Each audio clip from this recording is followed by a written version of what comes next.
नमस्कार मित्रांनो, कुण्या राजाची ग राणी या मालिकेच्या आजच्या भागामध्ये गुंजा धावतच रडत आपल्या रूममध्ये येते आणि दरवाजा लावून घेते आणि देवी आईच्या त्या फोटोसमोर येते। देवी आईला म्हणते की आई, मी कधीच कोणाचं वाईट चितलं नाही आणि या घरात मला सर्व काही नवीन आहे, माझ्याबरोबर का असे घडते म्हणून ती देवी आईला विचारत असते। तर समोर जो काही मोबाईल असतो त्याकडे गुंजाकडे लक्ष जाते आणि गुंजा देवी आईला म्हणत असते की मला खरंच माझ्या आईकडे घेऊन चल, मला तिची खूप आठवण येते। तर गुंजा धावतच त्या मोबाईल म्हणजे फोनजवळ येते आणि त्याची वायर त्या बोर्डमध्ये जोडते आणि तो फोन चालू आहे हे गुंजाला समजते। तर लगेच गुंजाला खूप आनंद होतो। इकडे बाबळी सुद्धा काम करताना तिला गुंजाची आठवण येत असते। तेवढ्यात पोस्टमन येतो आणि अगं बाबळे, गुंजाचा फोन आला असे सांगतो। तर लगेच बाबळीला सुद्धा खूप आनंद होतो आणि ती लगेच गुंजाला म्हणते की गुंजा, तुझा गोड आवाज ऐकण्यासाठी माझे कान आतुर झाले आहे, कशी आहे बाळा तू? गुंजाला खूप रडू येत असते आणि गुंजे, तिकडे सर्व बरं आहे का? जावई बरे आहे का? तुला सर्वांनी व्यवस्थित सांभाळून घेतले ना? सर्व प्रश्न एका पाठोपाठ बाबळी गुंजाला विचारू लागते। तर गुंजा काहीच उत्तर देत नसते। तर लगेच आई बाबळी म्हणत असते की अगं गुंजे, बोल ना, उत्तर दे ना, तू बरी आहे का? तर लगेच गुंजा आपले डोळे पुसते आणि आहे, मी बरे आहे असं सांगते। गुंजा विचारते की तू कशी आहे? तर लगेच बाबळी सुद्धा म्हणते की हो, मी सुद्धा बरी आहे। बाबळी सांगू लागते की गुंजा, परत या गावात येऊ नको, या गावामध्ये जनावरं राहतात आणि शहरात सुद्धा जाताना तू एकटी जात नको जाऊ, जावई घेऊन जातील तेव्हा जात जा आणि त्या भूताने तुझ्या मागोपाठोपाठ तुला शोधायला माणसं पाठवलेली आहेत। तर लगेच गुंजा म्हणते की आई, मी फोन ठेवते। तर लगेच बाबळी म्हणते की अगं गुंजा, जावई बापूंचा नंबर दे, मला जर तुझ्याशी परत बोलावेसे वाटले तर मी फोन करेल। तर गुंजा म्हणते की अगं कशाला? तर बाबळी म्हणते की अगं जावई बापू आणि तू काही वेगळी आहे का? दे मला नंबर। तेव्हा गुंजाला जे काही कबीरने कार्ड दिलेले असते ते कार्डची आठवण होते। तेव्हा बाबळी ही पोस्टमन दादांकडे फोन देते आणि पोस्टमन दादा गुंजाकडून तो नंबर लिहून घेतात। त्यानंतर लगेच बाबळी गुंजाला विचारते की गुंजा, तू बरी आहेस ना? सर्वजण तुझी काळजी घेतात ना? तर गुंजाचा आवाज खूप असा रडल्यासारखा येत असतो। तर बाबळी विचारते की गुंजा, तुझ्या आवाजाला काय झाले? तर गुंजा म्हणते की आई, मी तुला जो नंबर दिला तू त्या नंबरवरच फोन करत जा, या नंबरवर मी आत्ता कॉल केलेला आहे त्याच्यावर फोन करत जाऊ नको म्हणून असे बोलून गुंजा रडतच फोन ठेवते। पण बाबळी इकडे टेन्शनमध्ये येते आणि गुंजा तर खुश असेल ना याचा विचार करत असते। त्यानंतर इकडे कबीर आपल्या ऑफिसमध्ये असतो। तर मृणाई त्याला फोन लावते आणि ए दृष्ट माणसा, मी तुला मोबाईल दिला तरी सुद्धा तुम्हाला कॉल का केला नाही? तर लगेच कबीर म्हणतो की जाऊन दे, सकाळी सकाळी एकतर जोरदार भांडणाला सुरुवात झाली आणि आणखी नको। तर लगेच मृणाई म्हणते की अरे डोंगरवाडीवरून आल्यानंतर चक्क भांडणं आणि मी तुला मोबाईल दिला, तू का कॉल केला नाही? कबीर सांगतो की तू दिलेल्या मोबाईलमध्ये पाणी गेले आणि तो मोबाईल बंद पडला। तर लगेच मृणाई म्हणते की अरे मला इतके समजते, तू दुसऱ्यांना गिफ्ट द्यायला तुला आवडत नाही, पण मी स्वतः जवळच्या माणसाने तुला इतके छान असे गिफ्ट दिले आणि ते सुद्धा तू असे सांगतो। तर आणि कुठे धडपण्यासाठी गेला होता? मोबाईलमध्ये पाणी गेलेस कसे? तर कबीर म्हणतो की फोन पाण्याजवळ नाही गेला, मोबाईलमध्ये पाणी गेले। आमच्या घरी एक मुलगी कामाला आलेली आहे आणि तिच्या हातून त्या मोबाईलमध्ये पाणी गेले।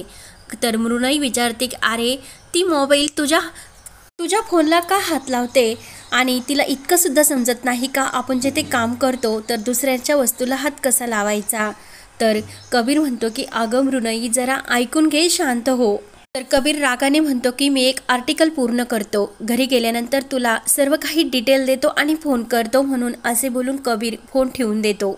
कबीर सुद्धा खूप टेन्शनमध्ये येतो। तर इकडे मृणाईच्या आईने सर्व काही ऐकलेले असते आणि फोन ठेवल्यानंतर ती मृणाईवर रागवते, अगं 1.5 लाखाचा मोबाईल होता आणि तू त्या कबीर मागे कायम अशी धावत असते। तर लगेच मृणाई म्हणते की अगं फोन किती किमतीचा होता हे महत्त्वाचे नाही, पण आता कबीरबरोबर मला बोलणे कसे शक्य होईल? मृणाई सांगते की अगं त्यांनी कोणती तरी मोलकरीण ठेवली आणि तिच्याकडून हे सर्व झाले। तर मृणाईची आई म्हणते की नक्की त्या मोलकरीणीने हा फोन चोरला असेल आणि कुठेतरी बाथरूममध्ये लपून ठेवण्यासाठी गेली असेल आणि तेथे पडला असेल। तर मृणाई म्हणते की आई, तू असे मलाच डिटेल माहिती नाही आणि असे लगेच आरोप का करते? मृणाईची आई म्हणते की अगं मृणाई, तू त्या घरात लग्न होऊन जाणार आणि तिथे आम्ही तुला तुझ्यासाठी इतक्या छान महागड्या वस्तू देणार आणि ती मोलकरीण परत सर्व वस्तू चोरणार आणि त्यावर ही हक्क गाजवणार आणि तुझे सासरच्यांना थोडीशी सुद्धा अक्कल नाही की मोलकरीण कशी ठेवावी म्हणून.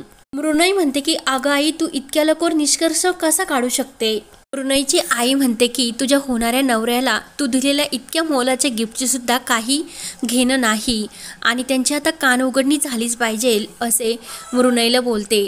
त्यानंतर इकडे गुंजा रूममध्ये रडतच असते आणि मधू तिच्यासाठी पाणी घेऊन येते आणि गुंजा, आईची आठवण आली का, हे घे पाणी पी आणि शांत हो.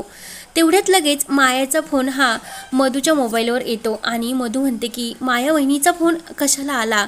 तर लगेच मधू फोन उचलते. तर लगेच माया ही कोण आहे ती मोलकरीण जिने कबीरचा फोन हा खराब केला असा जाब विचारते आणि त्या मोलकरणीला आत्ताच्या आत्ता कामावरून काढून टाका आणि तिला काढल्यानंतर मला लगेच फोन लावा असे बोलून माया फोन कट करते. मधुश्रीला सुद्धा मायाचा राग येतो आणि मधुश्री म्हणते की गुंजा जाऊन दे, आपण आपलं काम करत राहायचं आणि मी सर्वांच्या वतीने तुझी माफी मागते आणि आपण जर होऊन चुका करत असलो तर ते वेगळ्या असतात आणि जाणून बुजून आपल्याकडून चुका होत असणार तर त्यात शिकण्यासारखे असते.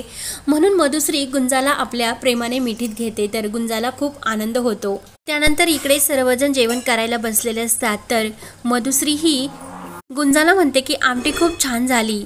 तर लगेच गुंजा म्हणते की आमच्या इकडे पाहुणे आले की अशीच आमटी बनवत असतात. तर लगेच माया म्हणते की बाद झाले आमटीचे हे कौतुक. तेव्हा मधुश्री गुंजाला म्हणते की तू जरा एरझऱ्या कमी मारशील, त्यामुळे तू भाजीची कढई येथेच आणून ठेव.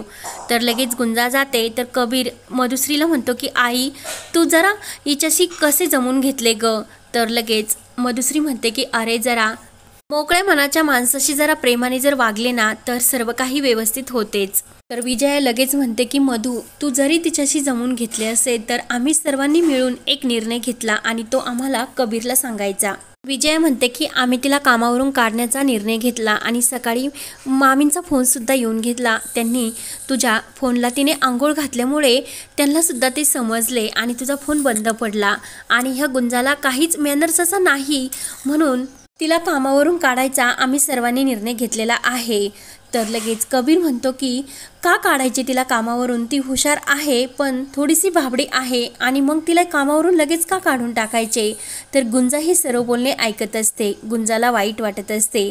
तर लगेच मधुश्री म्हणत असते गुंजा हुशार आहे आणि आपण जर तिला शिकवण्याचा प्रयत्न केला तर सर्व काही शिकेल. तर लगेच कविता म्हणते की आपण आता घरामध्ये शिकायचे ट्युशन सुरू करायचे का.